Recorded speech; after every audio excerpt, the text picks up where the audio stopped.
Hello everyone, welcome back to our daily practice series. हम कर रहे थे टीचिंग एप्टीट्यूड को, जो कि आर गुप्ताज का जो बुक है उसका टीचिंग एप्टीट्यूड्स में हम लोग को सॉल्व हम लोग कर रहे थे। इसमें टोटल 800 प्लस क्वेश्चन दिए गए हैं, जिसमें हमने 100 तक क्वेश्चन कर लिया है, या फिर हमने शायद 100 से थोड़ा ज़्यादा ही क्वेश्चन कर लिया है। आज हम लोग करेंगे शायद 130 तक हमने कर लिया था, आज हम करेंगे उसके आगे, जो कि है हमारा 131 से।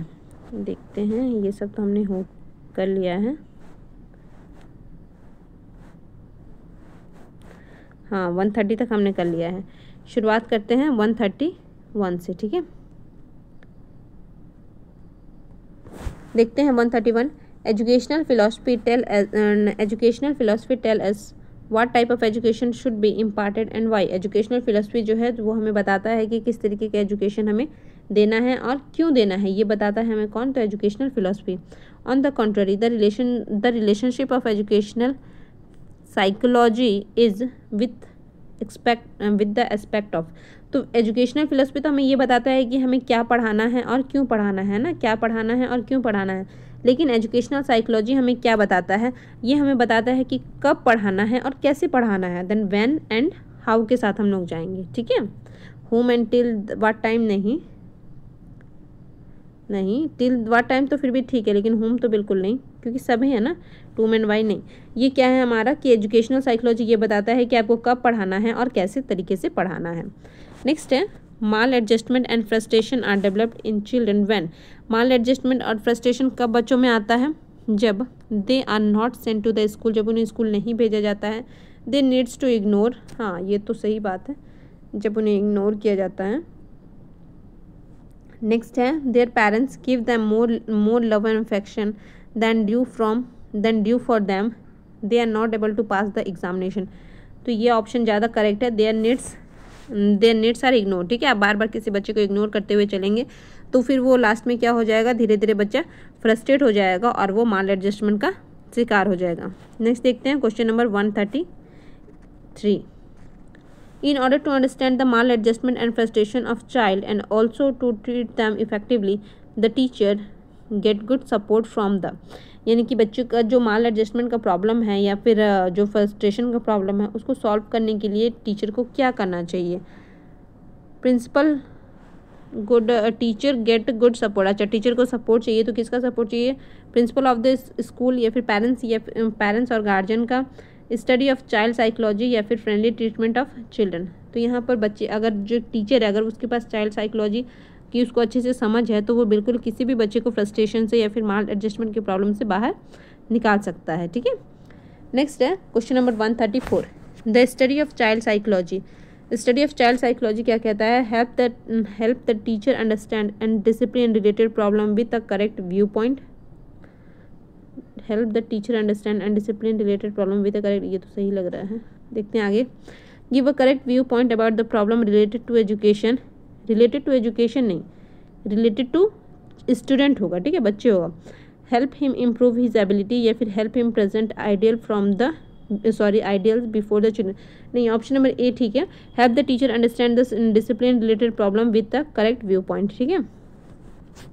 नेक्स्ट है 135 क्या कहता है, in order to effect the teaching of the student is the most appropriate manner who help the teacher, ठीक है। In older to effect, older क्या होता है, डबल डी क्यों है यहाँ पर, in older to effect the teaching of student is the most appropriate manner, ठीक है। Who help the teacher, teacher को कौन हेल्प करेगा, the class monitor, the study of child psychology, the blackboard या फिर प्रेजेंटेशन ऑफ लेसन प्लान। तो यहाँ पर चाइल्ड साइकोलॉजी मतलब बेस्ट ऑप्शन है, ठीक है। वैसे तो लेसन प्लान भी ज़रूरी है, लेकिन फिर भी अगर हम लोग यहाँ पर इसका चारों ऑप्शन में अगर हम लोग करेक्टली बात करें तो चाइल्ड साइकोलॉजी हो जाएगा। नेक्स्ट है 136। क्वेश्चन 136 क्या कहता है, in order to understand the complete personalities of his student, the teacher, अपने स्टूडेंट का जो कंप्लीट पर्सनैलिटी को समझने के लिए टीचर को क्या करना चाहिए, must have the knowledge of child psychology का नॉलेज होना चाहिए। Must maintain friendly relation with them, has to use his knowledge and learning, या फिर should keep on meeting and interacting with the parents guardian of his student. तो सबसे बेहतर option यहाँ पर क्या है, तो साइकोलॉजी का क्या होना चाहिए, तो समझ होना चाहिए, ताकि आप अपने स्टूडेंट को अच्छे से समझ पाए। ठीक है, नेक्स्ट अगर हम लोग बात करें तो क्वेश्चन नंबर 137। क्वेश्चन नंबर 137 क्या कहता है, अच्छा ये तो दिख ही रहा था ना। The meaning of learning is, learning का मतलब क्या है, attainment of knowledge, enlightenment, achieving perfection या फिर स्पेशलाइजेशन या फिर मोल्डिंग ऑफ बिहेवियर। तो क्या है, मोल्डिंग ऑफ बिहेवियर। ठीक है, लर्निंग का सिंपल मतलब होता है moulding of behaviour. Question number 138, an important part of the teaching learning process is the curriculum. Important part of the teaching learning process is the curriculum. ठीक है, this curriculum should be prepared keeping in the view. जी, ये जो मतलब teaching learning का एक important part है curriculum. तो ये जो करिकुलम है ये प्रिपेयर किया जाता है किस चीज़ को ध्यान में रखकर, the ambitions of the student, the need of the student, the need of the lifes of the student, या फिर ऑल ऑफ दीज। तो यहाँ पर हम लोग ऑल ऑफ दीज के साथ जाएंगे तो ये ज़्यादा बेहतर रहेगा, क्योंकि सारी ही चीज़ें क्या है, तो बच्चों से रिलेटेड है और बच्चों को ध्यान में रखकर ही करिकुलम को बनाया जाता है। नेक्स्ट है question number 139, the curriculum to be prepared for the children should be. यही वाला क्वेश्चन अभी हमने किया क्या, नहीं ये अलग था। ठीक है, the curriculum to be prepared for children should be meaningful, such as should have flexibility, oriented toward productivity, या फिर ऑल ऑफ दिस। तो बिल्कुल ऑल ऑफ दिस के साथ जाएंगे। जो करिकुलम है वो बच्चों के लिए बनाया जाता है, जो कि कैसा होना चाहिए, तो मीनिंगफुल होना चाहिए, फ्लेक्सिबिलिटी होनी चाहिए, ओरिएंटेड टुवर्ड द प्रोडक्टिविटी की तरफ होना चाहिए। तो कहने का मतलब ये है कि इसमें ये तीनों ही चीज़ें करिकुलम में इंक्लूड होनी चाहिए। ठीक है, नेक्स्ट है 140, maladjustment in children is. Maladjustment in children is, ठीक है, यानी कि जो बच्चे ऐसे बेतरतीब से बिखरे हुए नहीं होते हैं, तो इस टाइप के का जो मतलब जिसको आप बोल सकते हैं कि मतलब जो बच्चे ऑर्गेनाइज नहीं है, डिसऑर्गेनाइज टाइप के हैं। ठीक है, इन चिल्ड्रन इज़ ये कैसे आता है, is the result of frustration, ये फ्रस्ट्रेशन का रिजल्ट है।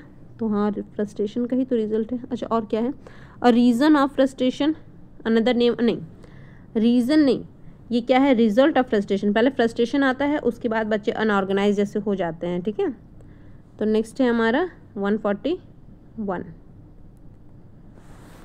it is no use making a student forcibly sit in the class if they are not willing to study or learn। अगर मतलब इसका कोई मतलब नहीं है कि बच्चे को फोर्सफुली बैठा कर रख रहे हैं, क्योंकि उसको मतलब इंटरेस्ट ही नहीं है ना, नॉट विलिंग टू स्टडी और learn. What is the important of creating an urge in their minds to study और लर्न। मतलब आप उसके दिमाग में मतलब आप उसको ज़बरदस्ती बैठा के फोर्सफुली बैठा के भी रखेंगे तो भी कुछ उसका यूज़ नहीं है, क्योंकि उसको मन ही नहीं है ना, नॉट विलिंग टू स्टडी और द लर्न। तो इसके लिए आपको क्या मतलब आप क्या इंपॉर्टेंट चीज़ क्रिएट करेंगे उसके माइंड में, ताकि वो बच्चा क्या करे, तो स्टडी करे और पढ़ाई करे। ठीक है, लर्न करे। डिसिप्लिन, रिक्रिएशन, आइडियल्स, या फिर मोटिवेशन। तो मोटिवेशन। नेक्स्ट है हमारा question number 142, motivation is a physical state, psychological state या फिर नेचुरल स्टेट। तो ये क्या है, साइकोलॉजिकल स्टेट। नेक्स्ट है the meaning of intrinsic motivation is the following. Intrinsic motivation का क्या मतलब होता है कि जो बच्चा कि अंदर से आता है। ठीक है, ऊपर का ऐसा नहीं कि कोई गिफ्ट दे दिए, पनिशमेंट दे दी, इसकी डर से पढ़ाई हो रहा है, ऐसा नहीं होना चाहिए। इंट्रेंसिक मोटिवेशन जो कि सेल्फ मोटिवेशन है, ठीक है, जो कि अंदर से आ रहा है। The student work very hard to win a prize, नहीं प्राइज़ तो बाहर है ना, एक्सटेंसिव हो गया वो तो। The student regularly attend school to skip punishment नहीं मिलने के डर से वो कर रहा है, तो ये भी बाहर का ही डर है। The student complete his homework due to the fear of teacher, ये भी बाहर का ही है। The student studies with dedication for enhancing his knowledge level, बिल्कुल बच्चा क्या कर रहा है, कोई बाहर के डर से या फिर किसी रिवॉर्ड के लिए नहीं पढ़ रहा है, बल्कि वो अपने नॉलेज को इन्हेंस करने के लिए पढ़ रहा है। तो ये क्या है, इंट्रिंसिक मोटिवेशन। नेक्स्ट है हमारा as a teacher what do you consider to be superior. ठीक है, एज ए टीचर आप किसको सुपीरियर मानते हैं, इंट्रिंसिक मोटिवेशन, एक्सटेंसिव, बोथ, या फिर नन। तो बिल्कुल इंट्रिंसिक मोटिवेशन होना ज़्यादा ज़रूरी है। ठीक है, जब तक इंट्रिंसिक मोटिवेशन नहीं है तब तक एक्सटेंसिक मोटिवेशन भी ये ज़्यादा टाइम तक काम करने वाला नहीं है। 145 है द चाइल्ड या फिर student is totally unaware of his personality, बच्चों को अपनी पर्सनैलिटी के बारे में नहीं पता है, या फिर very careful about his personality. हाँ ये सही है, देखते हैं आगे। Totally passive toward his personality, मतलब एकदम पैसिव है अपने पर्सनैलिटी को लेकर, बिल्कुल भी एक्टिवनेस नहीं है। या फिर वेरी लिबरल टू, नहीं यही ज़्यादा है, बेटर है option number B, very careful होते हैं। ठीक है, वो अपने पर्सनैलिटी को लेकर बहुत ज़्यादा केयरफुल होते हैं। इसलिए आप देखेंगे कि ज़्यादातर एडोलेसेंस वाले बच्चे हमेशा मिरर देखते हैं, हमेशा कुछ ना कुछ मतलब कॉन्शियस रहते हैं कि मैं ठीक दिख रहा हूँ या नहीं, इस तरीके की चीज़ें होती रहती हैं। नेक्स्ट है question number 146। As a teacher do you think that it is appropriate to insult a student inside the classroom? अच्छा, टीचर, अगर आप एक टीचर हैं तो क्या आपको लगता है कि ये अप्रोप्रिएट है कि बच्चे को इंसल्ट करना क्लासरूम के अंदर? तो बिल्कुल इसका सिंपल आंसर है नहीं। क्या है? Definitely no. नेक्स्ट है 147। If a student is insulted by teacher before the student of the class, then as a result the student in all probability में, यानी कि बच्चों को क्लासरूम में आने से पहले ही आपने क्या कर लिया है, बच्चों को क्या कर दिया है, तो इंसल्ट कर दिया है। ठीक है, इससे क्या हो जाए, क्या होने का चांसेस है, प्रोबेबिलिटी क्या है स्टूडेंट के लिए? Become a fighter. हाँ, इसमें वो फाइटर बन जाएगा क्योंकि आपने पहले ही उसका क्या कर दिया है, तो इंसल्ट कर दिया है। Start contracting more on his start concentrating more on his study, अपनी पढ़ाई में ज़्यादा वो फोकस करेगा। या फिर start respecting the teacher more than, नहीं, रिस्पेक्ट तो वो नहीं करने वाला। जब आप उसका इंसल्ट कर दिए हैं तो फिर वो एक तरीके से फाइटर बन चुका है, वो आपसे हमेशा ऐसे लड़ने के मूड में ही रहेगा। इसीलिए बच्चों का कभी भी इंसल्ट नहीं करना चाहिए, है ना। Who is deemed the chief pointers of the psycho analysis thought? ठीक है, इसने इसकी शुरुआत की थी ना, चीफ पॉइंटर है। तो कार्नन हॉर्ने, सिगमंड फ्रेड, फोरबेल या फिर थॉर्नडाइक? तो ये क्या है? Sigmund fraud. नेक्स्ट है 149। Student can easily remember through student easily remember कर सकते हैं कैसे? तो पार्ट मेथड से, होल मेथड से, coordination of part method and whole method, या फिर साउंड मेथड। तो बिल्कुल आप पार्ट मेथड, होल मेथड दोनों के कोऑर्डिनेशन से क्या कर सकते हैं, तो बच्चे किसी भी चीज़ को ईजिली याद कर सकते हैं।